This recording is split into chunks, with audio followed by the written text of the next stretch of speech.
that what you said? Oh yeah, man. We're like, I think they called it a heat dome. So yeah, it's like Heat 100 dome. here at the house today in Texas, and Jeez, we're man. roasting. I just got back from Colorado though, and it was just as hot there. It was 92 up in Beaver Creek, which was insane. And so yeah, I can't escape it. I'm just hot everywhere I go.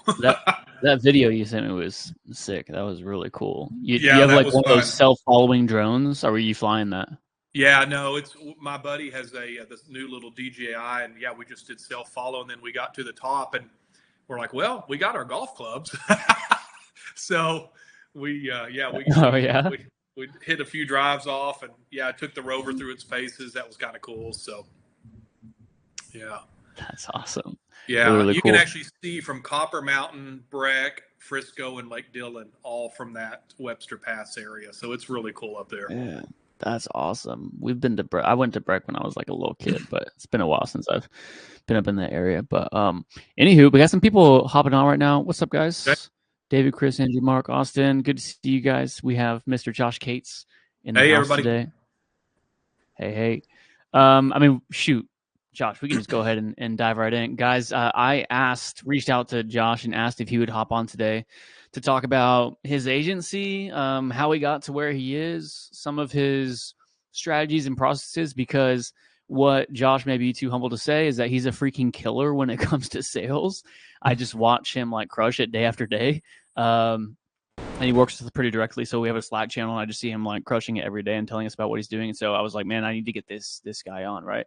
And Josh, being the super professional person he is, actually prepared like a little presentation for us to go over some really, really cool info. So, man, I'm really glad to have you on. I'm glad you agreed to come on today. Yeah, man. Thanks for having me. I'm a firm believer in iron sharpens iron, and we're all out there grinding and hustling every day. And so the more we can help one another, at the end of the day, the more people that we can collectively help grow their businesses. Right? Like that's the American dream. Is I want to be employed and I want to grow my business, and I don't know what to do. Marketing's confusing. So yeah, it's great to see everybody and have me on. So thanks, Blake. Totally, man. Yeah. So again, I know you had some stuff prepared for us, which again is awesome because sometimes we just go all willy nilly on these calls. But first, you want to tell us like not background or anything, but like right now who you are and the agency that you run. Kind of a quick overview. Yeah, for sure. So let me turn. Good night. Hang on. There Nice. we Okay. go. All right. Yeah. So my name's Josh Cates. I run Hero Marketing Agency. We're based. We're really based out of Texas, but we work coast to coast. We have clients from Oregon to Boston and down to Florida.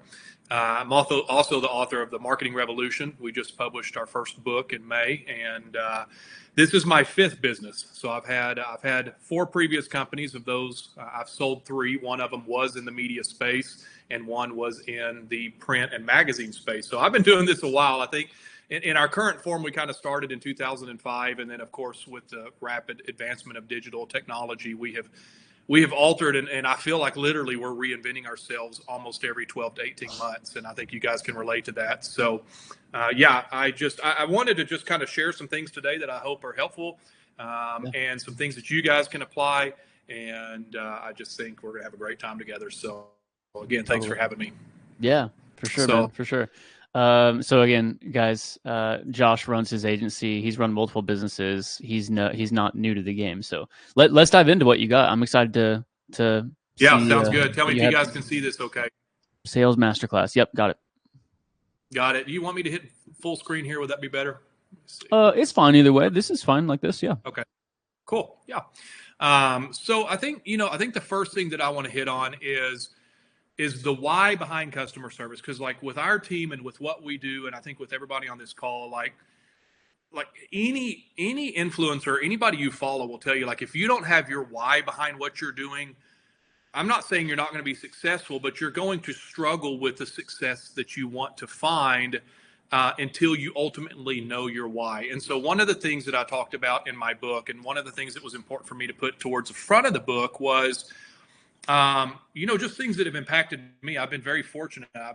When we had our magazine, I was able to interview Zig Ziglar before he passed away. Oh wow. I was fortunate enough to interview George W. Bush, President Bush, Laird Hamilton, Tommy Lee Jones. Like I've been very blessed that I've been around these like people that are at the pinnacle of what they do. And the one common theme that I've seen as I've been mentored and as I've interviewed these profiles is they all were very clearly defining their why behind what they were doing, right? Like we may not agree with it, but they all had a why behind. So I think, why are you wanting to grow your business? Is it purely for the money?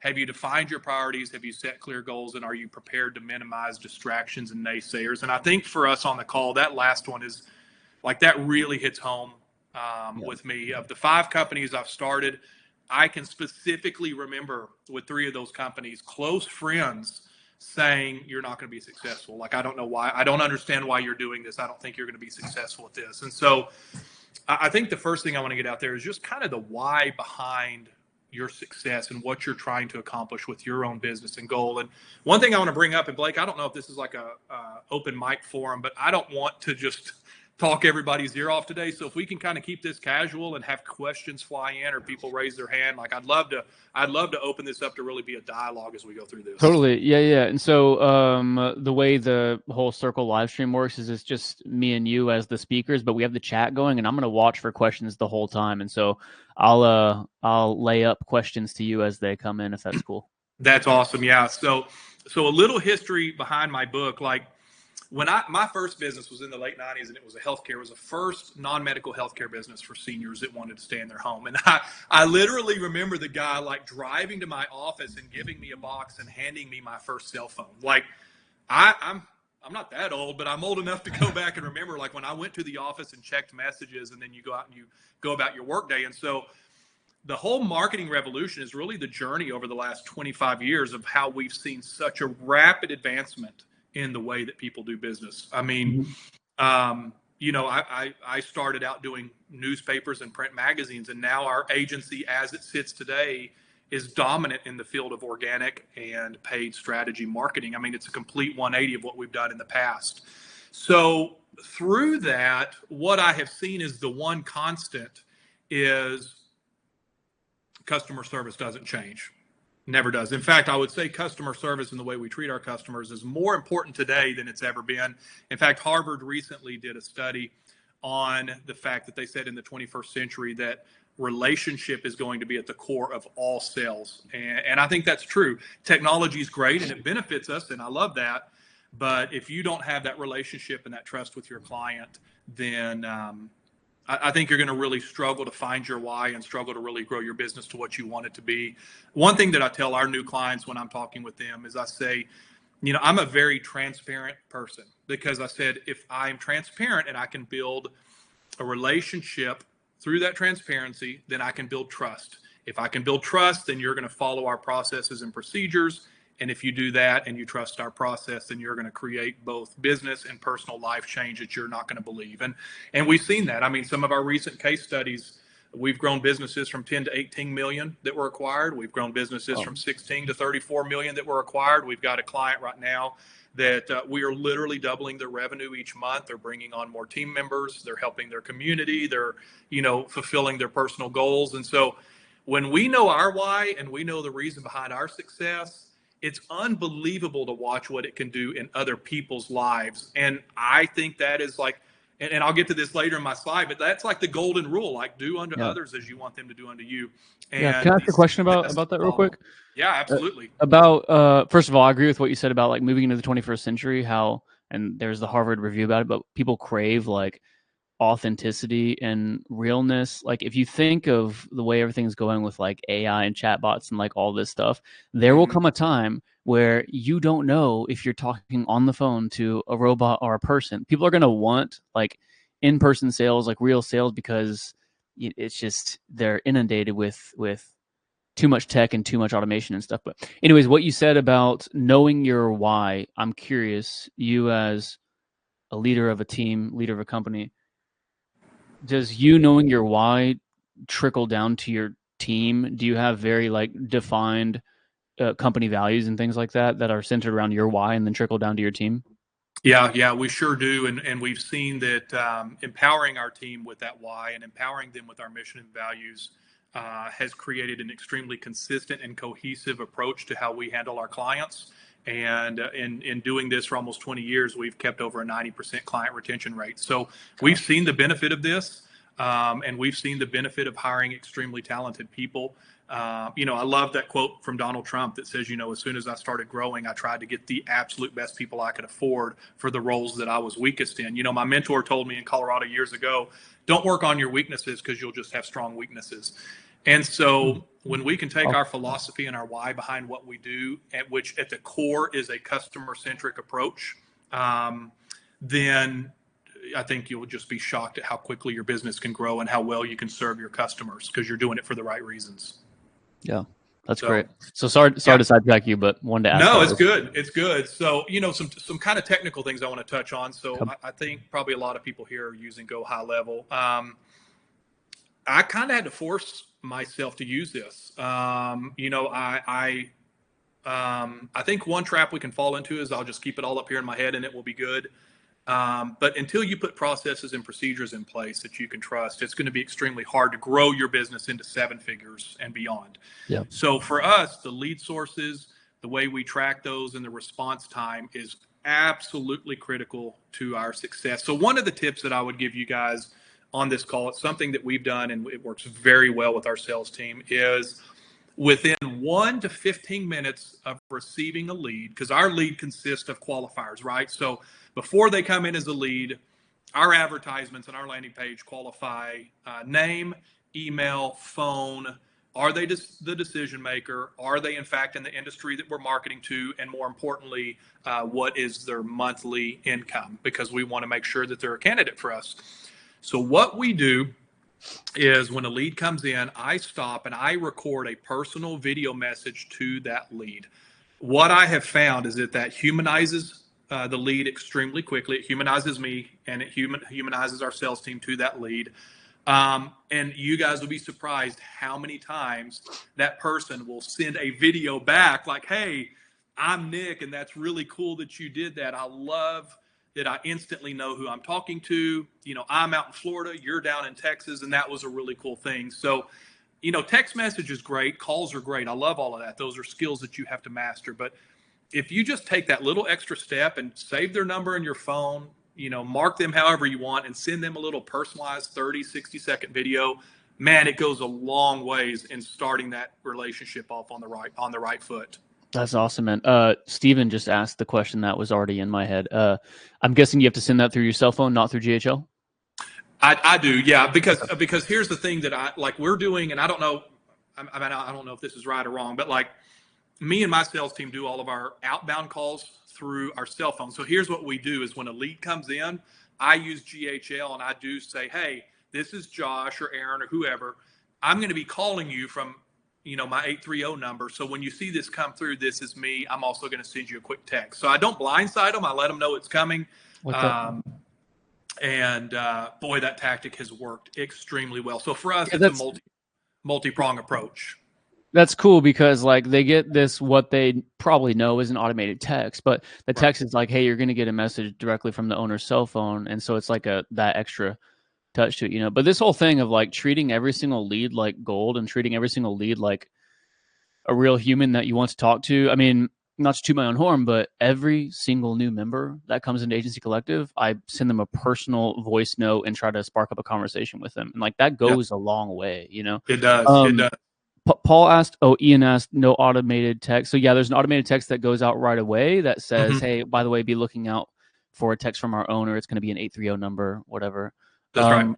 Paul asked, what do you say in the video? Maybe just a quick little tidbit of what you Yeah, really good. So that's a good question because we actually earlier this summer tested a boilerplate or like an evergreen video, right? Hey, I'm Josh, blah blah blah. That test actually failed. It fell on its face. Within a couple of weeks, we shut that automation off because it was not personalized, right? Yeah. It feels greasy. The hard thing with sales is you want to put all these automations in place to make your life easier. But oftentimes these automations, if you're not careful, feel very slick. In fact, I got a really interesting comment from one of our largest clients. We have a client that's going public on the New York Stock Exchange, huge. And he said, I want to tell you something. And he goes, this is weird because it's going to sound negative, but it's not. He goes, when you're so polished, he said, I think sometimes people don't believe that you're genuine. Yeah.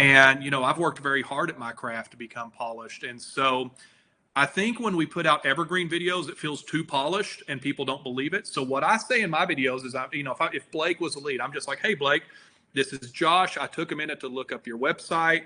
Looks like you're here. I'm noticing these few things. Like, I don't get it all into like an audit or anything negative. It's more of just, I wanted you to know who I am. I'm a family guy. We're based down here outside of Austin, Texas. I run Hero Marketing. You reached out. Like, I remind them that they reached out because people are busy and they may think it's cold call. So I'm very cautious to quickly remind them, like, hey, Blake, you reached out. I just wanted to drop you this video message. I'm kind of old school. I love doing stuff face to face, but we work across the nation, so that's not always possible. So here's a video of me introducing myself to you. I can't wait to connect. Short and sweet, very personalized. And then normally I'll hit something that's like, I always try to find something.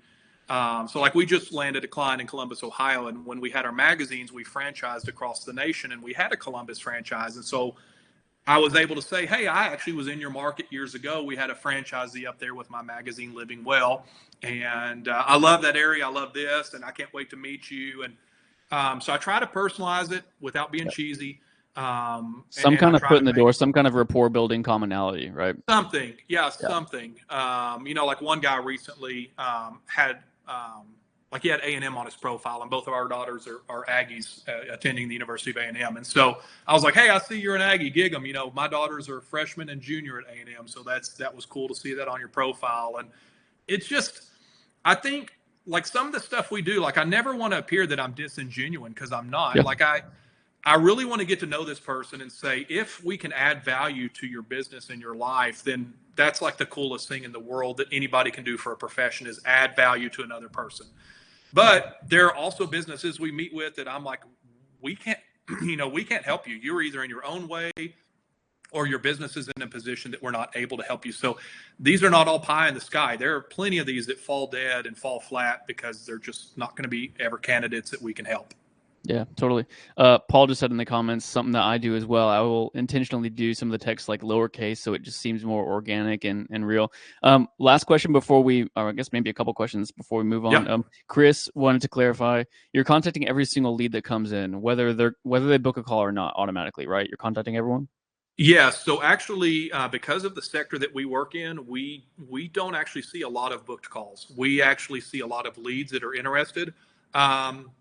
So yes, we are contacting all leads. However, we are starting to notice some trends where we're disqualifying people before reaching out, or what we're doing is reaching out and saying, hey, it seems like you're either in startup or you're at a very low revenue volume. So before we jump on a discovery call, can you kind of tell me a little bit about what your top line revenue is, and if you're doing any marketing now? Because, if we get a client that's like, let's say they're at $350,000 a year top line revenue, they're probably running pretty good margins. So if you take half of that off the table, that's probably the money that they're living on.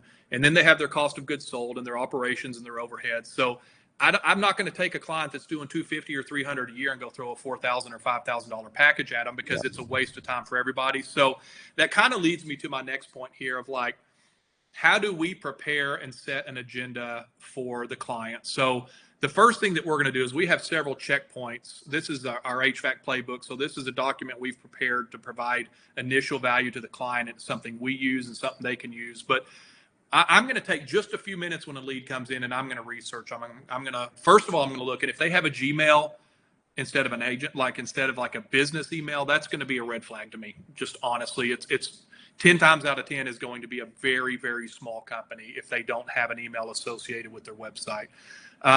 If they don't have a website at all, I almost immediately disqualify them. But if they have a company email, if they've met the qualifications of income, the very first thing I'm going to do is look up their website, look up their market area, and just kind of research the prospect a little bit before the call.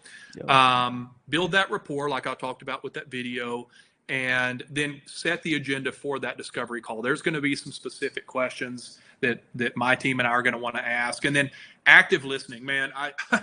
I preach this, and I have for years, and I still see people screwing this up time and time again is you never, ever, ever cut a lead off. The best thing you can do is let them finish their thought, process what they said, and then give them a genuine response. If you take one thing away from today's call, you're anxious, your adrenaline's running, you're excited because you have a lead on the phone. The worst thing you can do is not let that person finish their thought or give them the impression that they're unheard because you're so busy trying to get your thought out because you're excited to work with them. So yeah, definitely agree. Last question about the previous topic. Hannah asked, what disqualifies a lead for you? And I think you kind of went into that, but if you kind of wanted to clarify just a little bit. Yeah. So let's kind of look at that. Great question. That kind of leads to the next slide of leading Perfect. with the right question. So for us, really our qualifiers or disqualifiers, it's the same thing, right? Is budget, the authority, which usually we're talking to the decision maker, the need, and the timeline. So again, if this is a small company doing 250, 300 a year, budget is always going to be a factor. But we signed a client yesterday that they're pushing 20 million a year top line revenue. That's a whole nother set of issues because that's a client that has got to really move the needle and move it quickly. They're making a fast pivot, and so there's a lot of things that go into a client of that stature. But I think need and timeline is usually the main thing I'm looking at. One thing that we've got to be careful of, and one thing you guys, if you're in this industry, need to be careful of, and it goes down to the bottom point there is, are they currently working with an agency? And if so, what are their contract terms? We have had some clients that we have put on ice because they're like, man, I'm ready to go. I've got a 30-day out. These guys are just not getting the job done. We'd like to move to you guys. And then that dreaded email comes in of, oh, gosh, I'm sorry, I looked at the contract and I still have 8 months left with them. I can't afford to terminate them and pay an out fee and hire you guys. So I guess we're going to have to wait on this. So I want to qualify their budget. I want to qualify that they're the authority decision maker. I want to qualify their timeline. I want to qualify that they're not under any kind of contracts that would prevent us from working together. And then I want to ask the right questions to make sure that they are a viable candidate. And really that question is just simply, what do you have earmarked for marketing each month? Do you have a budget? And if so, what kind of budget is that? Yeah. So really good question there. But I think depending on your niche, everybody needs to make sure that, you've got your qualifying questions in place because you don't want to waste your time. It's very valuable, right? My time is valuable. Y'all's time is valuable. But your client's time is valuable. Like the worst thing we can do is get them excited and get their hopes up only to say, oh, I'm sorry, I don't think we can work together. So I think it's a mutual respect for both parties. Yeah, totally. Fun little tidbit about the contract thing. One thing I've done a couple times is like if they're super sold on working with us and it's a great fit, but they still have like 6 months in a contract with another, big bucks marketing company or whatever, I'll ask them like, what's the cancellation fee if you need to get out of the contract? And they'll tell me like, oh, it's $1,000. Cool, we'll pay it for you. You ready to get started? And so it's like, give them $1,000 discount, pay their cancellation fee, and let's go. And they really appreciate that. It's a very specific situation. Maybe that's a very specific situation I just said, but it's cool when it works out. Yeah, and it's funny you say that, and I just cut you off. I just talked about that, but I can't see you. I can only see my thing. We just did that for the first time in the company's history. Oh, nice. And I tell you, pardon my French, I did it primarily because I was pissed off. We had a client that was ready to move over. We started pulling their dashboard and their data from their previous agency. And I mean, these guys, if it could be screwed up, it was being screwed up. And I created such a rapport with this person, and I just it was one of those, like you hear about lawyers talking about pro bono. It was the equivalent of that, of I'm looking at the revenue, I'm looking at the trend charts, and I'm like, you have to get away from these people. The buyout was $10K, and I said, we've never done this, but I said I will prorate and buy out half of that contract to help you get away from this relationship because you guys have got to stop the bleeding and turn it around now. And there's value in that for both parties. I think you both put skin in the game. So Blake, I'm so glad you said that because there are times as an entrepreneur you have to think outside the box and say, okay, if I'm ultimately going to help this person, how can we make it mutually beneficial? And in that case, it made sense for both of us to split the buyout and get them out of that deal. And it's going to be a phenomenal relationship, and Yeah. we're going to help them turn things around. So That really shows them that you're in it for the long haul. I'm not trying to toot yeah, my own horn here, but I did that this morning just by coincidence. Like, hey, let me help you out a little bit because I want to see you get started. Like that goes a long way with people. I yeah. um yeah, I don't really miss out on opportunities to do that because it's whether you want to call it karma or whatever. Like it's a good thing to do for your customers and your clients and whatnot. But Yeah, and I okay, mean, it's cool. common business practice. I mean, it's no Yeah, different than going into the car dealership and saying, I need to get out of this Volkswagen. And they go, let us help you put a little money in the trunk, as they call it, and get you out of the deal. I mean, it's business, but man, when you can create that value like that right up front where the client knows, like, man, they're in it. Like, they're not just trying to get another contract or a quick payment. They're in it with me. yeah, Oh my gosh. I mean, you just create such great relationships right out of the bat like that. agreed. And that kind of goes with this next slide. Yeah, it does. Now, here's what I do want to say, and this thought just kind of popped in my head because it's Yep. something that my team does warn me about. Um, there's a fine line in getting too close to your clients. Mm-hmm. You know, I will talk with my clients about their interest in hobbies, but I'm not going to cross that line of sharing personal photos, interest, etc. Because I do think we have a responsibility to protect that relationship. If you get too Yep. personally close to clients, you won't be able to scale because you have 40 best friends all of a sudden. Yeah. But there also is something there where, like, I need to maintain a level of professionalism so they know Yep. that this is a very close working relationship, but this is not a buddy friendship either, because I want them to always respect our role and our position as their agency of record. And so I would just say, just be cautious with that, and kind of set up your own boundaries of where do you draw the line with those relationships. Yeah, that's good. Okay, so yeah, so next slide here, the art of inquiry, the importance of asking open-ended, genuine questions that encourage dialogue. Um, Man, I tried to think of like how to even put this into bullet points. I don't even know how I would teach this if I had to. I think Mm-hmm. it goes back to, like, if in your heart of hearts, if you're not genuinely concerned about people as a whole and their best interest, all the rest of this is going to be very difficult. Yeah. Um, and I was not this kind of person in my 20s. In my 20s, I was a young, driven entrepreneur that I was like, get out of the way because here I come.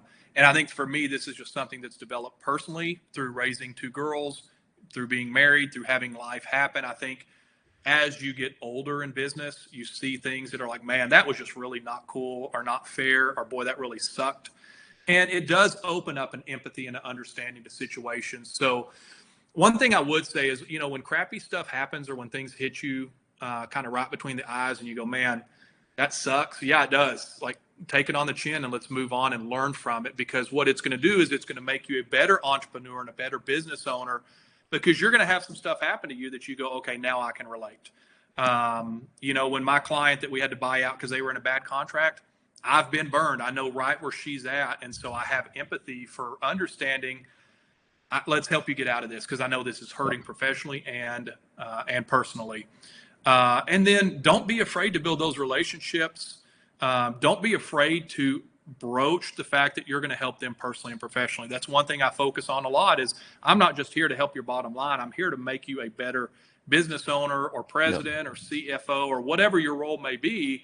I want you to read my book. I want you to download our resources. I want you to watch our social media, and I want you to become a more well-rounded individual, because that's going to help us all have a better relationship.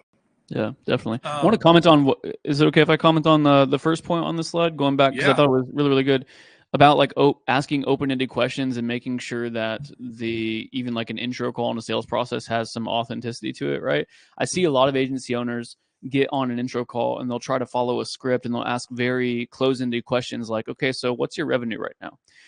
And it's like 30K a month, end answer, like what's the next question? It becomes like very black and white, back and forth, as opposed to an open-ended question like, hey, so tell me about your business, how long you've been in business, tell me about what's going on right now, and just letting them open up, because sometimes those guys will just spill out their whole life story, and like you said, you do not interrupt, and by the end of it, you're going to get all the data, all the emotion, all the pain, like everything that you need. And that makes me want to comment on a question we got. David, sorry, we just got to your or missed your question, but you said, so sticking too hard to a sales closing script could be a double-edged sword, right? My Mm-hmm. response to that, and I would love to hear Josh's as well, is like a sales script is guardrails, or like just a tool to help you as you get good at this whole thing we call, you know, sales and relationships and customer service and everything we're talking about, right?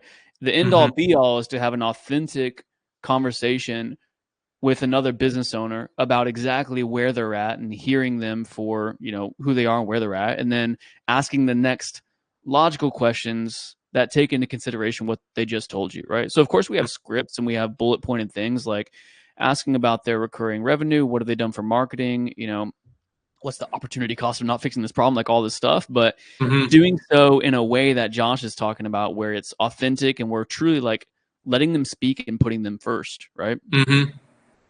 Yeah, so it's a great question. So yeah, let me build on that. So what I would say, I love scripts, and I think Yep. guardrail is a perfect term for that.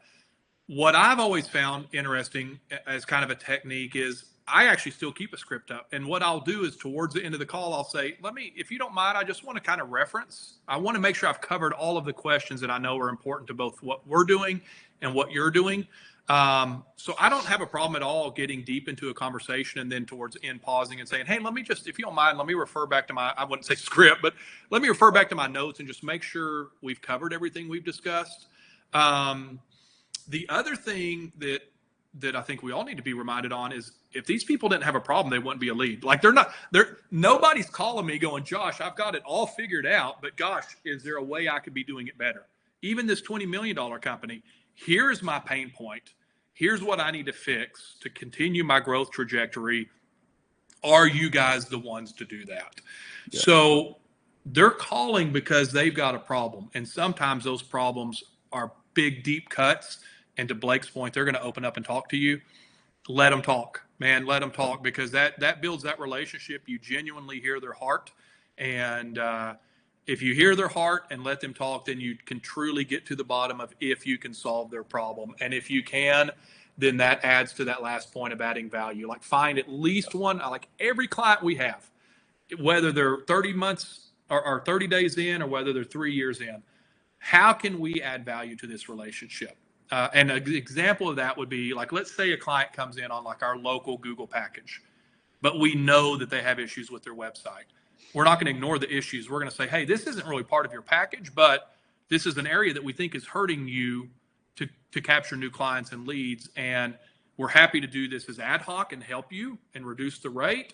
Or if you have somebody managing your website, we can pass along some information that could be valuable. Like that's just one sample, but Yep. if you can add value and show the person that like I'm in this with you and I want this to be a successful relationship, I think that goes a long way as well.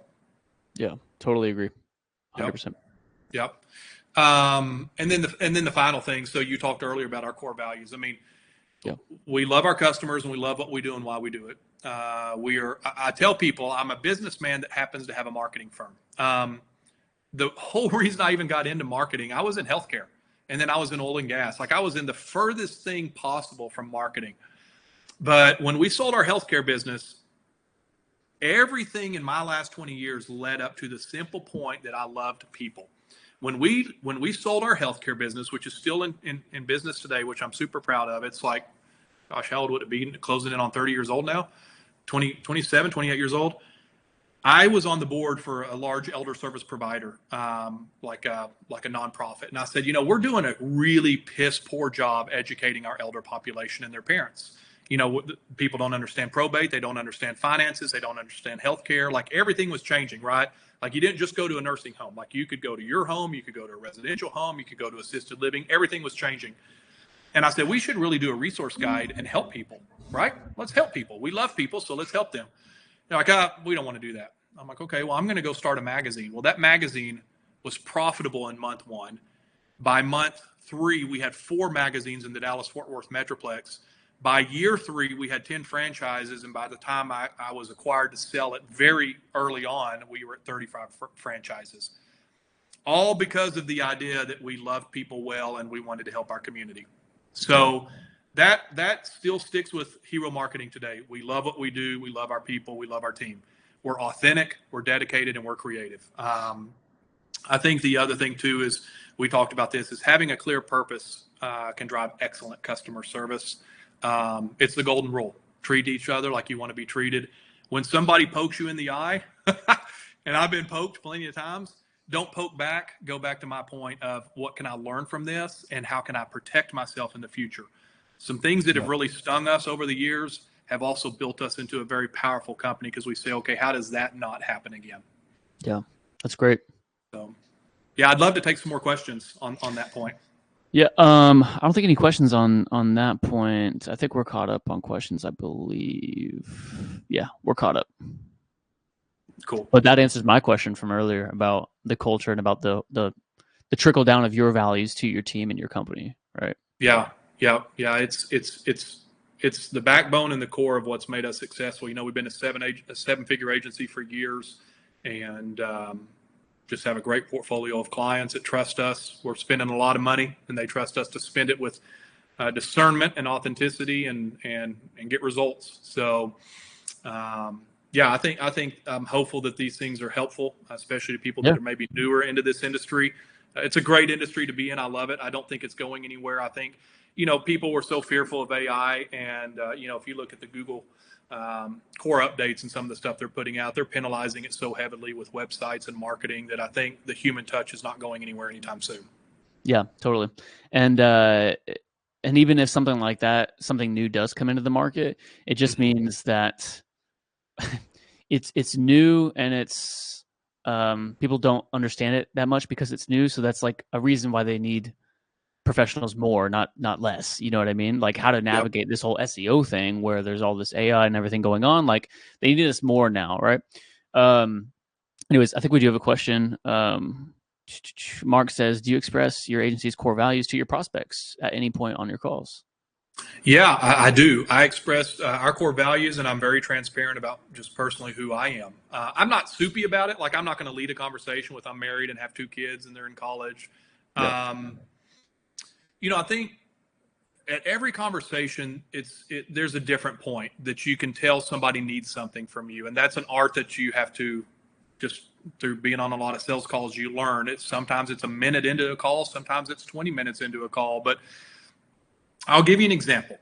So with a bigger client of ours recently, it's all business, right? Like this is a big company, it's all business. Can you do what we need you to do?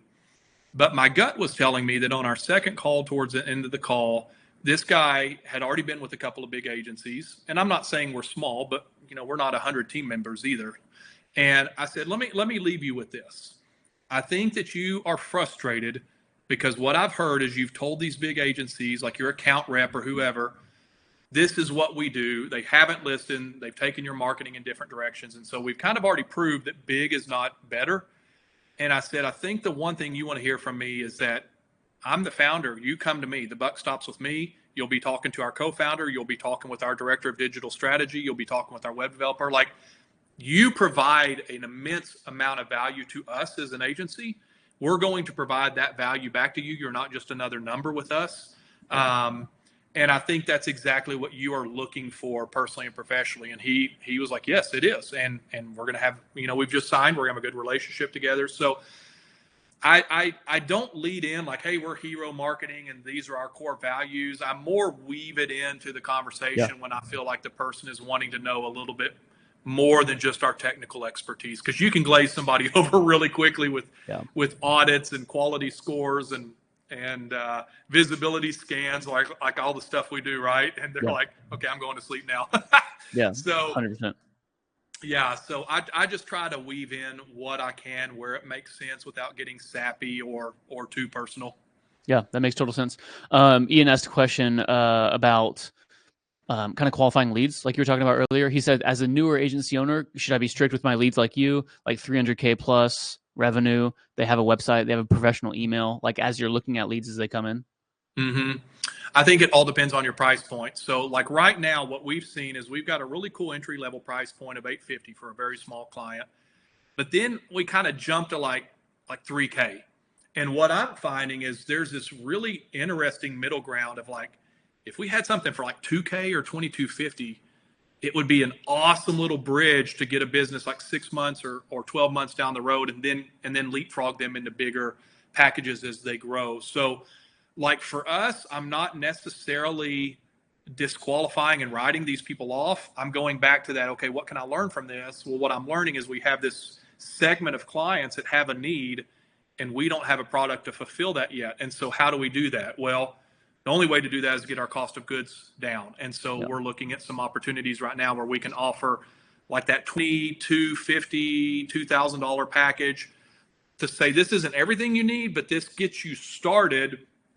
I'm a huge fan, you guys. Like, I get a lot of flack for this. I'm a huge fan of intellectual property and the client owning anything that they're doing. And I've gotten some hell from that from other agency owners. And what I mean by that is, like, we don't have a Google ad account where we run our clients. We are insistent that the client owns their Google ad account. We're insistent that the client owns their website. We don't do leased websites. So there's cheaper ways where we could skirt the system a little bit, but I know in the long term that's going to harm our clients. And we've learned from clients that have grown rapidly that we used to do these practices, and then you go, oh crap, you grew rapidly, and this website or this practice is not going to work for you any longer. And then it stings us, right? Like, we learned from that.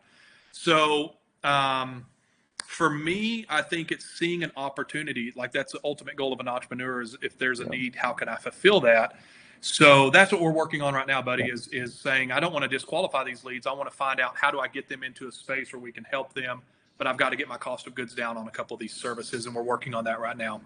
Yeah, and even if they're lower ticket clientele, you might be able to downsell them to an introductory type of package, like just your Google local package for $850 or whatever, right? So products having multiple products on the shelf, that's good. Hannah asked, actually, I got to scroll up. Let me see. Quick question: how are you getting clients' website info? Do you text for it, then do a set or call, then demo? Great. What is your flow? Yeah, great question. So if they're coming through with like a corporate email, we pull it from there. The challenging ones are the ones that come through with a Gmail.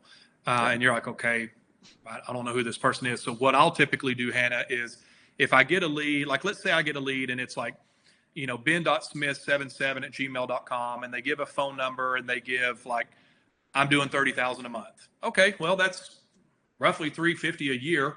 So you qualify off of income.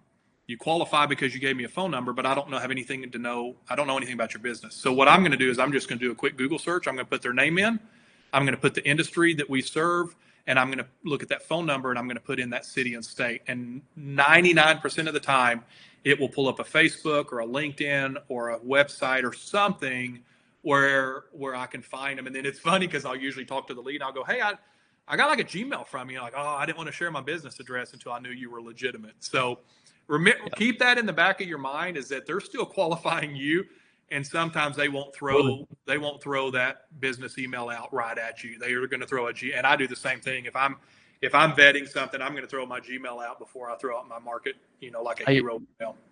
Yeah, I use my Gmail for all my opt-ins and everything. It's funny. The largest account I ever landed with my previous SEO firm was a $17,000 per month account, and I specifically remember this guy. It was just a lead that came in, name, email, phone number. His email was a Gmail address. It was very inconspicuous.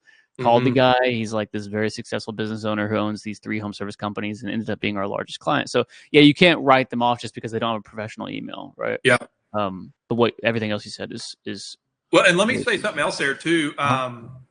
We've had a couple of cases where I'll email and I won't get anything, and I've gone back to vet them, and I'm like, oh my gosh, they typed it in wrong. It's an M or an N, not an M. Yeah. And I'll email back like, hey, I apologize. I think I got your information wrong, but I'd still love to talk with you if you haven't made a decision. And I tell you, that hustle and grind has turned into some pretty nice contracts for us this year. And so I would also say, and it wasn't in my deck, but don't give up on leads. I think people give up on leads way too easily. People, my wife's sick and in the hospital. I was on vacation. My dog got hit by a car. Oh, we just fired our regional manager. I mean, people always have life happening to them. And if I could tell you the number of clients that are on our books right now that they didn't take that initial call or didn't respond to that initial text, but I kept following up with them and they turned into great customers. Everybody's always got a story. They're not just blowing you off. So get in there and grind and hustle those leads and provide value to them, and you'll be surprised what comes of that. 100%. Stephen asked if you're offering contracts or is it month to month? No, we're all contracts. Yeah. What's we have a strict policy. Our minimum? Our minimum is typically 6 months. Most of our clients are on 12. I think we can get away with that because we've got a pretty powerful case studies deck that I can provide. We have, industry experience in over 70 industries. We've done over 1 billion in top line revenue for our clients. And so we have the luxury to be able to say that does not add value to either party by doing a month to month. But that doesn't mean there's not a place for month to month. When I was starting out and grinding, I made a lot of deals with my magazine and my first media company that helped me get to a point where I was successful. So I wouldn't write it off.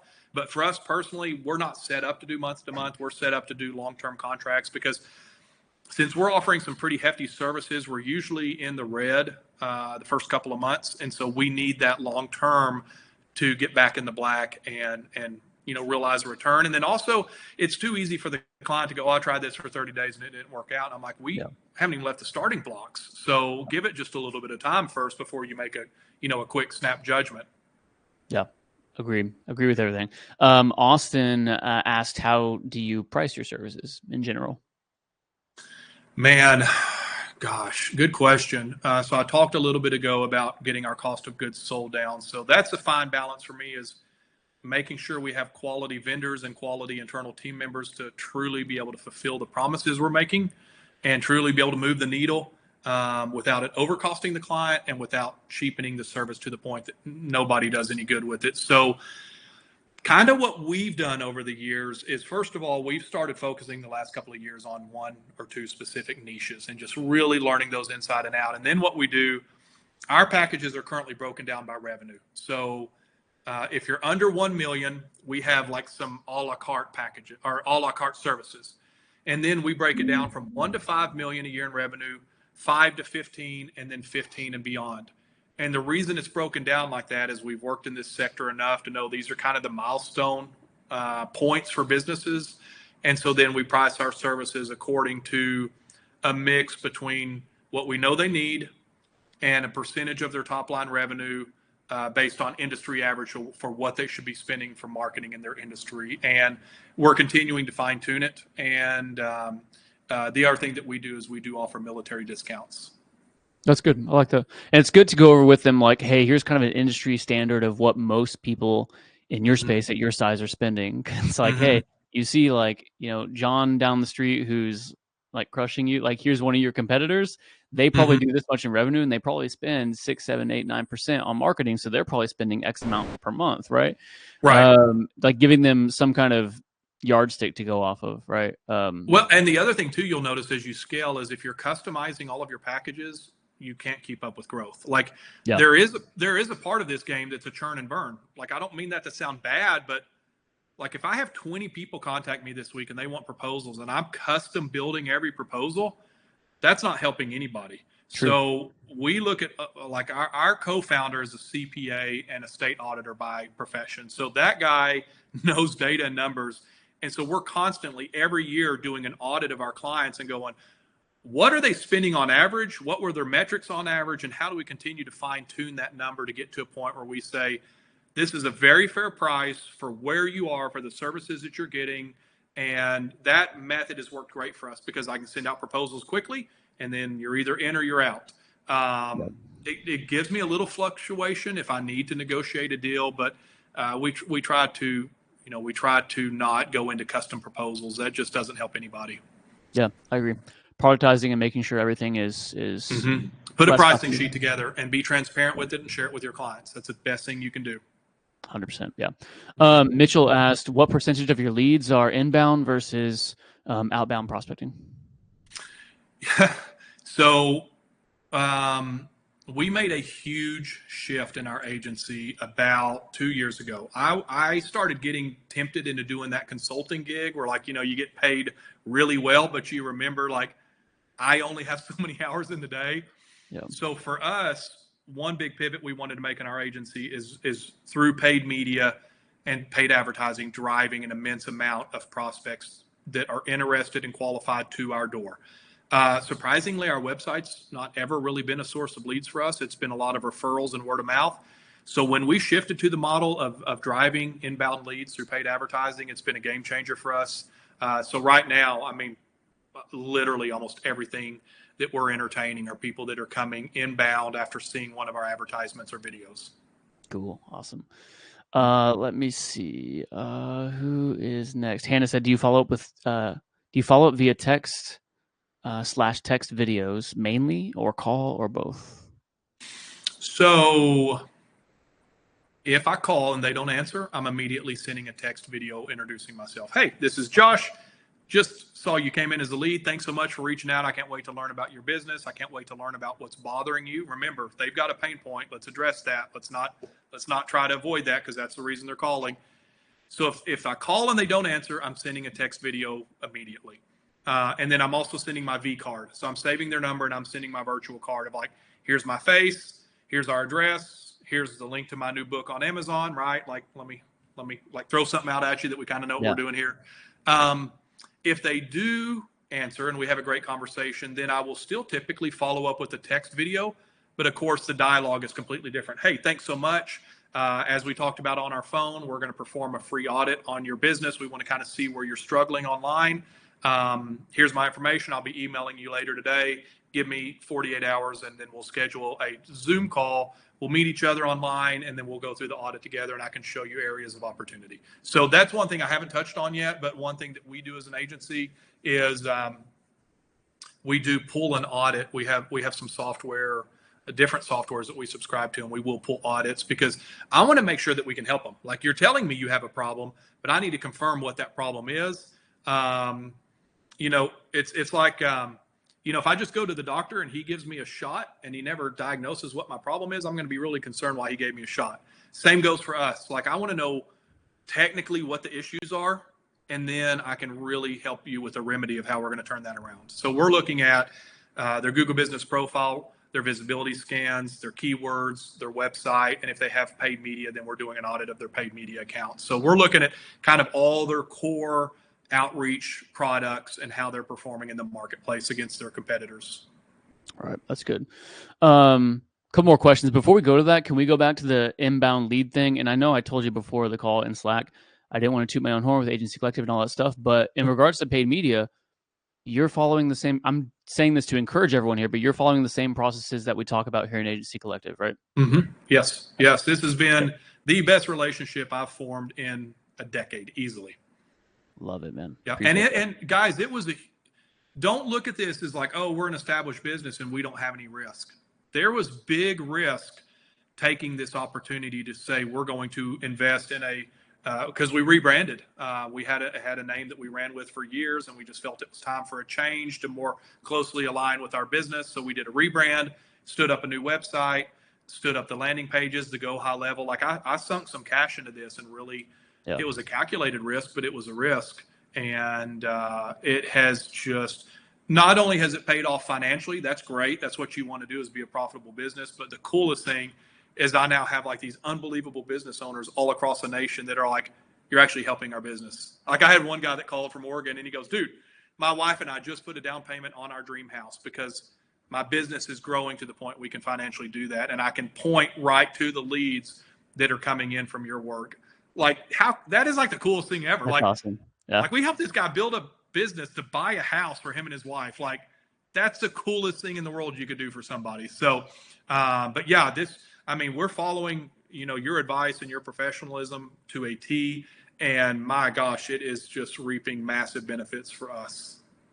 Love it. Love it. Let me see. There's a next one here. Ian said, do you recommend creating packages even as a new business, so like a new agency owner? Where can I get data to find out what others are spending in my niche? Yeah, really good.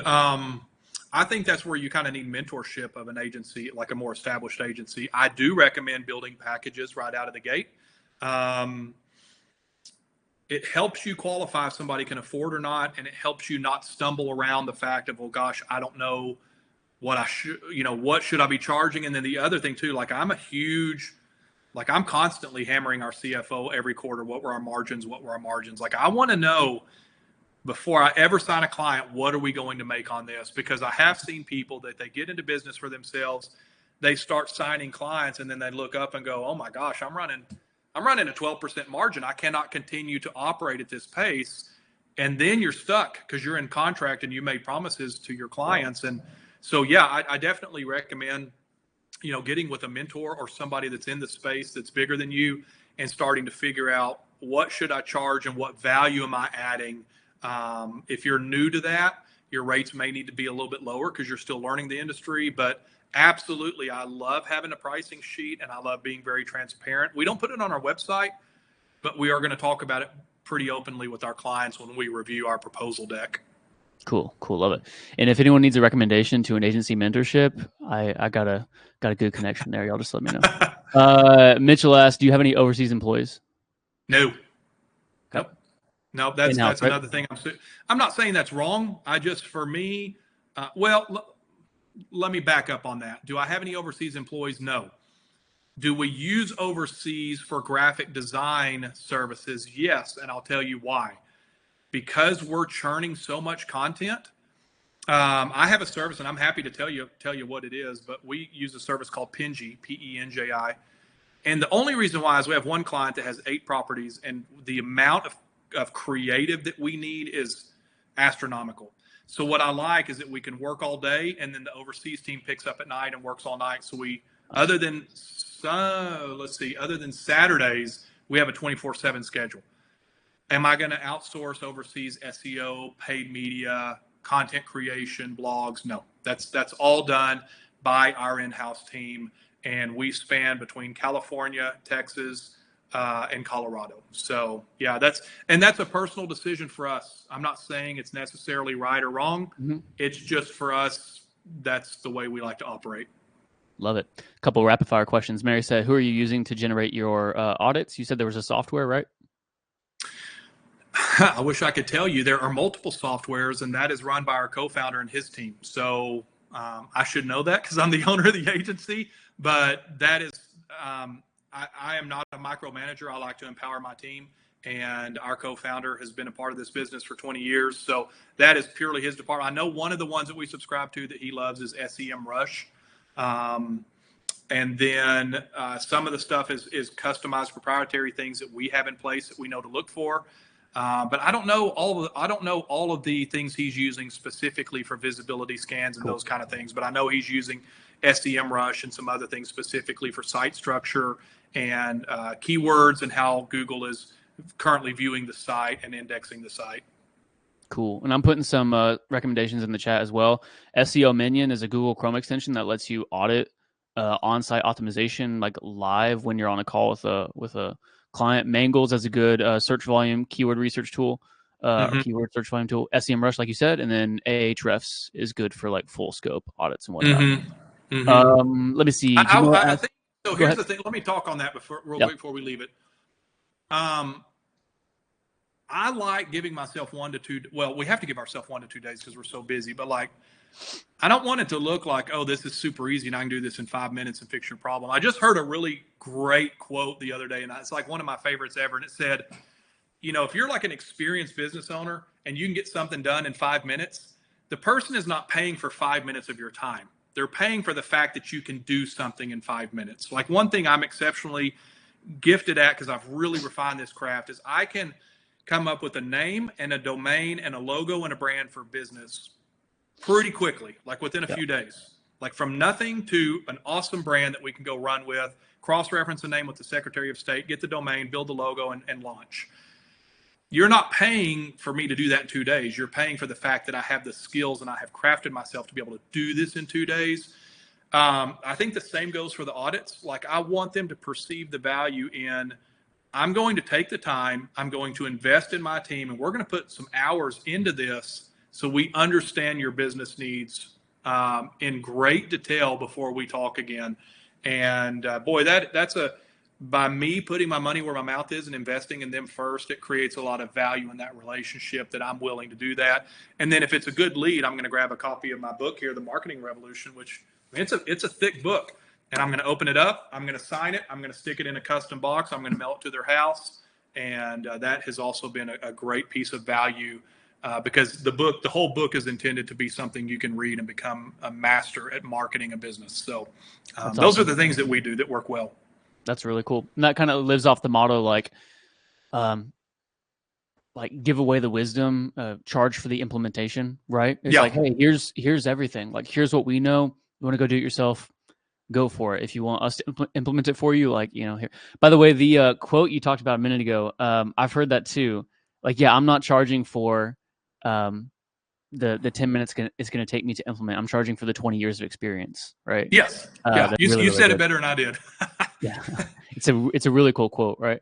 Yeah. There's a long story that I'm not gonna say because I'll just butcher it, but it's about a guy who goes into this factory that got shut down, and he basically ends up walking in there and twisting one screwdriver, hands him an invoice for $10,000, and the guy's like, "What's this?" He's like, "I'm not charging for the twist of the screwdriver. I'm charging for knowing which screw to twist, right?" And it was a factory Mm-hmm. that was shut down, losing millions of dollars and stuff like that. So same concept. That's really really cool. Let me see. Jamila said, any tips on getting leads to show up to demo calls? Oh man. Yeah, that's a great question. So for our industry, the problem with our industry is a lot of times the person I'm talking to is the owner operator, and so if they have a client call or an emergency, they have to take it. For me, it goes back to establishing that rapport up front with the video, creating a relationship, because then you create the value of, well, I'm not going to leave Josh hanging because like he's invested in me. Like there's a psychological game there of I've already proved that I'm valuable to you, Yeah. so you're not going to be disrespectful by blowing off my time. So I think if you set the stage on the front end of creating value through that text message and through good communication right out of the gate, and then reminding them that you have that upcoming call. That's why I love text message. A lot of times people are not going to be rapid fire on their email. So if I've Yeah. text them and we're starting that dialogue and I sent them a video, then it's real easy to say, hey, Blake, don't forget we're jumping online at the top of the hour. Hey, Blake, I'm jumping on in 10 minutes. Does this time still work for you? And Yeah. we're all really busy. So those little reminders to me go a long ways. I think where you could get in trouble is like it's Thursday afternoon. Let's say somebody sets a meeting with me for Monday at 10. If I do nothing between now and Monday at 10 and then they don't show up, should I be surprised? No. Like Right. that's a horrible way to treat a customer. Like I'm going to reach out to them tomorrow afternoon and say, "Hey, Blake, I can't wait to talk with you on Monday. I'm going to do a little research on your business ahead of time so I'm prepared. Have a great weekend." And then at 9 o'clock on Monday, I'm going to be like, "Hey, Blake, hope you had a good weekend. Can't wait to see you online in an hour. I hope this time still works for you. Hey, for your convenience, I've resent the Zoom link so it's at the top of your inbox." And I'm going to make an effort to try to make their life very easy to get online with me. And I think if you do those things, you'll be really happy with your success rate of them showing up. 100%. Yeah. And giving that type of value and that type of customer service in the intro call Yeah. is usually a huge um, input to whether or not they're going to show up to the demo, right? So let me ask a question about your sales process because we didn't like really go over this, but just like at a bird's eye view, and I feel like I know this because we're running your ads, we're generating your leads, so I feel like I know your sales process. But it's generate lead, opt in. Some of them may book a call, but most of them are opt ins. You're calling them and following up. You have an intro call, which is like the initial contact on phone, triage, intro, discovery, whatever you want to call it, and then you're Mm-hmm. booking a second demo call. It's a 2 call close, right? Mm-hmm. That's correct. Yep. Two And then call close. there So may be some back and forth after that if you need to add more value or look at their whatever, but 2 to 3 ish call close, right? Yep, that's right. And one thing that we do follow on your script that I've kind of that I'm a firm believer in is on that second call, we're going to be presenting that audit I talked about. We're going to be presenting a proposal, and then I'm going to ask for the close. Are you in a position where you're prepared? A, does this number work for you? I think it should because I know your industry and I know your revenue already. And B, are you in a position that you're ready to make this decision? Like, don't be afraid to ask for the sale. Like that's the whole reason everybody's even at the party is we were dating, should we get married? So so yeah, quick text message, create that rapport, quick discovery call, either phone or Zoom. And then great, I'll be back in touch with you to set up a second call. We're going to review your audit. I'm going to have the proposal ready. We will talk pricing, and I will be expecting you to let me know if you're ready to make a decision. And that formula has worked really well for us. Just don't be afraid to ask for the close and for the sale. Cool. Couple quick rapid And fire here's what I want questions. to say to that. Yeah. The company that I told you we grew from 16 million to 34 million in about 12 months. Yeah. Their fees to our agency over that time was $350,000. And you're like, wow, that's a lot of money. Yeah. It's not 16 to 34 million dollars a lot of money. Like we created a massive amount of value and wealth to that guy. Do you think he thought 1 second about spending $350,000 with our agency? No, Yeah. that was nothing compared to the growth. And then he eventually sold that business shortly thereafter. So remember that if you're good at what you do and you're adding value, that contract you're asking for should be multiple return for that client, 4, 5, 10x return at least for that client. So that number should be nothing to them. If they truly understand business and growth and value, what you're asking for is nothing compared to what they're going to get in return. Yeah, 100%. Every once in a while, I tell people in Agency Collective about how I had this one client stayed on board with us for like 4 or 5 years and paid us close to $250,000, like $240,000 lifetime value to our agency. I'm not sure if I've told this before, but he made like 9 million on the back end of that. Yeah. That's why he paid me the 240 over 4 years or whatever. Like Yeah. the ROI was so amazing, and we were doing such a good job for him that it should, like, that is the perfect relationship between a business and an agency. Like, you should, to them, be like a mechanism where they can put $1 in and get $10 back out, and that relationship can just grow. We had a pest control client where over the course of a year, we brought him on for, I think, like $8.99 Google Ads management, and over the course of 1 year, throughout that year, he upgraded to like that plus SEO, to the pro packages of both of those, to all of those plus 3 additional GMB locations. It was upgrade, upgrade, upgrade. By the time we got to the end of the year, instead of it being like a, whatever I just said, $750 or $1,000 per month account, it was a $5,500 per month account, and he had tripled his business. So that's what the relationship should look like, right? That's right. That's right. I think, I sometimes I'll even tell. Sorry to cut you off. Sometimes I'll even tell business owners, like, whenever we talk about our prices and like how the relationship works and whatnot. Sometimes one of the word tracks I'll go down in a sales call is like, to be completely honest, John, like, I want you spending like 3 times as much with us by the end of the year than now, and that's because you're going to be making 10 times as much. Does that make sense? And that usually gets us on the same page, I love that. I love that. And the other thing I would say to some of these that are like a 1 or 2 or 3 man shop is make sure you have a good mechanism in place to prove your performance. That really bit us early on when we made the shift from print to digital. You get so excited about the sale and you're like, oh, we're going to start doing these services. And then you're like, well, wait a minute. If I can't measure these services and prove that we're paying for ourselves, how am I going to keep this client? So years and years ago, we brought on a client strategist and completely redid the way, like, we tell our clients from day one, we will require that you're on a Zoom with us once a month to look at your performance data. Now, most of our clients have a CRM, a management system that's managing their customers and their revenue. So we can pull a lot of data out of that. But one of the things that we do in return that I think is probably the biggest value add to our clients is we operate kind of like their CMO, to where we say, we're going to meet at the first of the month. We're going to have a report ready, and we're going to look at your marketing attribution. We're going to understand your new customers, your revenue, your lead sources, and we're going to look at what you're spending with us. We're going to look at what your business is making, and we're going to ensure that we're providing value and a return on your investment. And it helps me sleep at night, because I'm like, okay, I can tell you every single client and what they're making. And if they're making money off of their services with us, why would they ever leave? I had a client just yesterday. They're like, dude, we get hammered every week from people that are trying to get our business. And we're like, nope. They're like, Hero and Josh and that team, there's no way in the world we would leave them, because they've got our back. They always answer the calls. They're on top of it. We're making money. They're like, there's no way we would ever consider another agency. And I can tell you, in the last 60 days, I've taken, I want to say, 11 clients away from other agencies. And you know why? Because the other agencies weren't doing their job. And it was so easy for me to point out the fallacies in the strategy and the marketing. And I took those clients away from established agencies, brought them over to Hero, because we're going to provide the value and the relationship that they're looking for. So just make sure that you have a really good way to, even if it's not monthly, if it's quarterly, be able to show your clients that their investment in you is a good investment. Totally.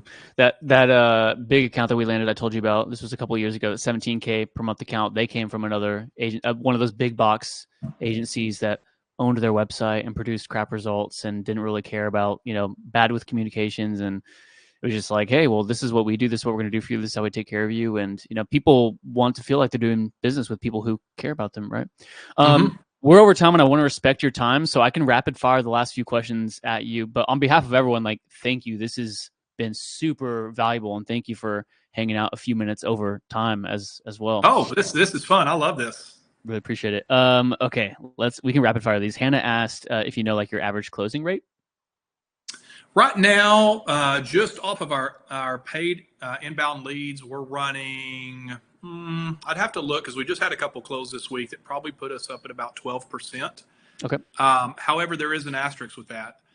We have, let's say if we have 75 leads a month, Hannah, I can probably tell you 15 of those I'm going to disqualify. So let's say if we have 50 leads a month, I'm going to really expect to close between 6 and 10 of those.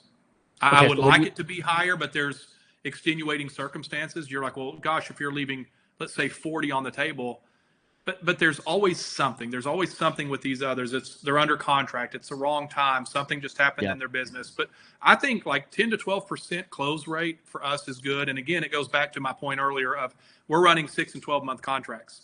So the lifetime value of that client to me, I mean, I don't know if Blake and I've looked at the numbers lately, but I mean, our return on ad spend is really good.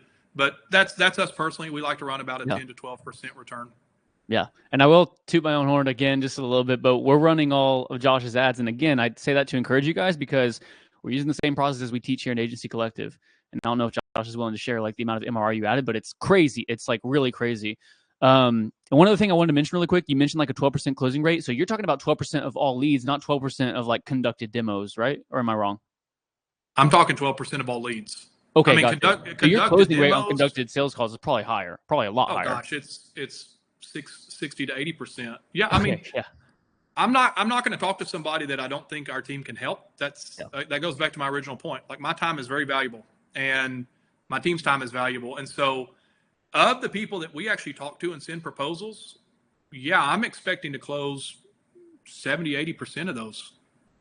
Yeah, because we've proven to them that you have a problem that we know how to fix. We can provide the value and we have the case studies and the historical performance to back it up. Like I'm kind of I think the best thing you can do as an entrepreneur is eliminate any barriers to entry. Like ask yourself, like, why would this person not want to work with me? And then if you can check all those boxes, like, okay, well then I'm no longer leaving them a reason not to work with me other than possibly just fear of change. But we can address that too, because that's more of a personal or psychological thing. So yeah, I mean, if we can prove that, hey, we see all the areas where I know that our experience and team can help you and the client concurs, our close rate is very high for people that receive proposals from us. Yeah. Okay. Which Blake's probably going to say your rates are too low. No, dude.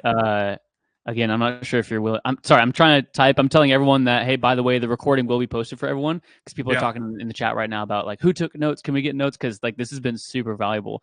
But yeah, but again, about your marketing, like you've been a dream client to work with because in case everyone hasn't caught the drift yet, we're done for you like doing Josh's ads for his agency.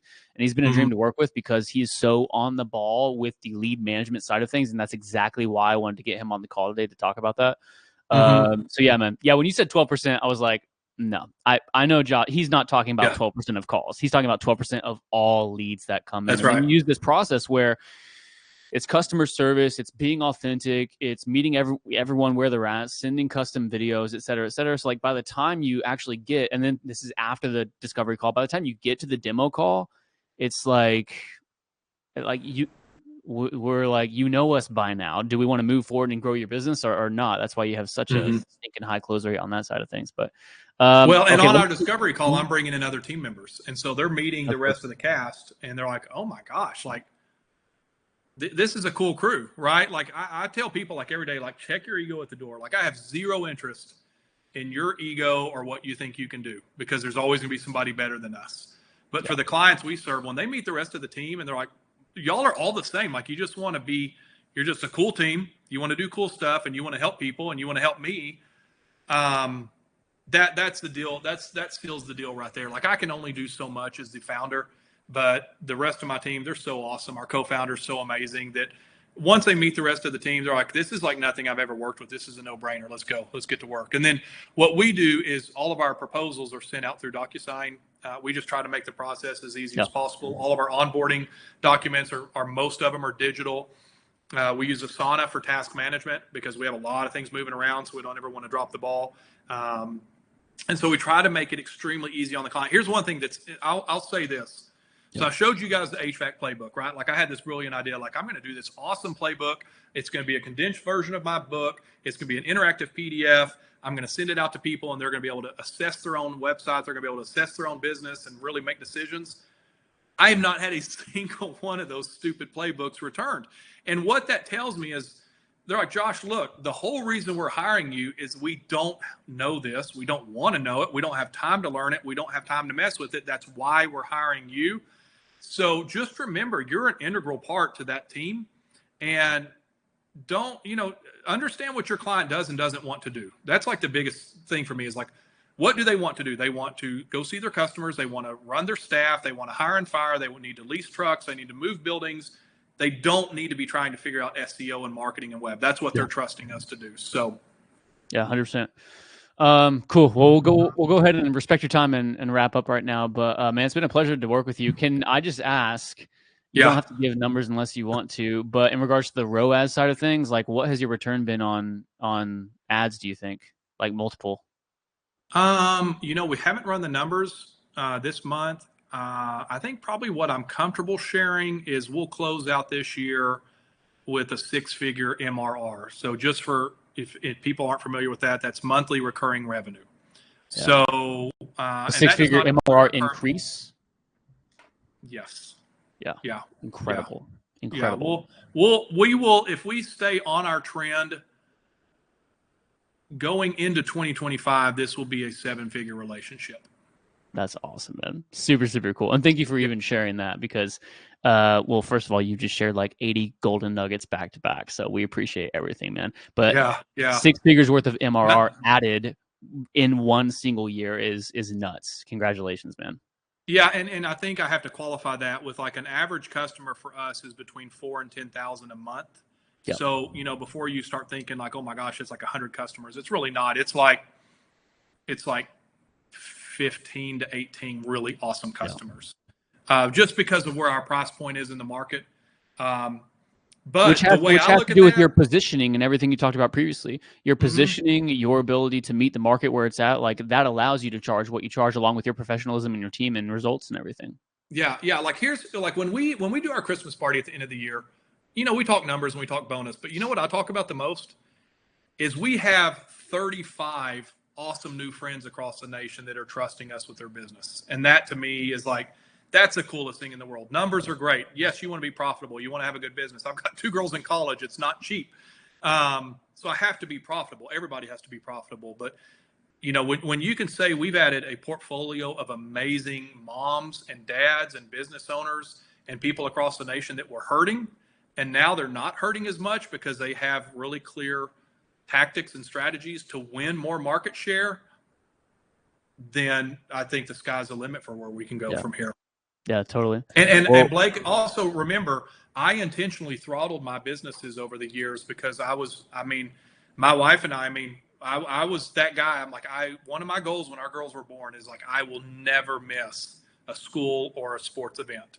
And so part of our philosophy may not fit with some people on this call because we're now empty nesters. And so I've got a lot more free time to run my business up to this massive next level without compromising my personal beliefs or my personal time. And so I think you also need to look at like, where are you at in your life cycle and what's realistic for your business? Because like somebody may say, man, if I could get my business to 200,000 a year and take a 50% margin and make 100 a year, I'd be happy as a clam. Well, then go do that because that's right for you. So don't try to be somebody else's goal. Don't try to be a 7-figure business if that's not realistically where you're at. Set the goals of where you want to be right now. I've got them written down on my desk where I want to be at the end of the year. Go write your goals down and make them bigger than you think you could achieve, and go do what's right for you right now, and you'll figure out the next season.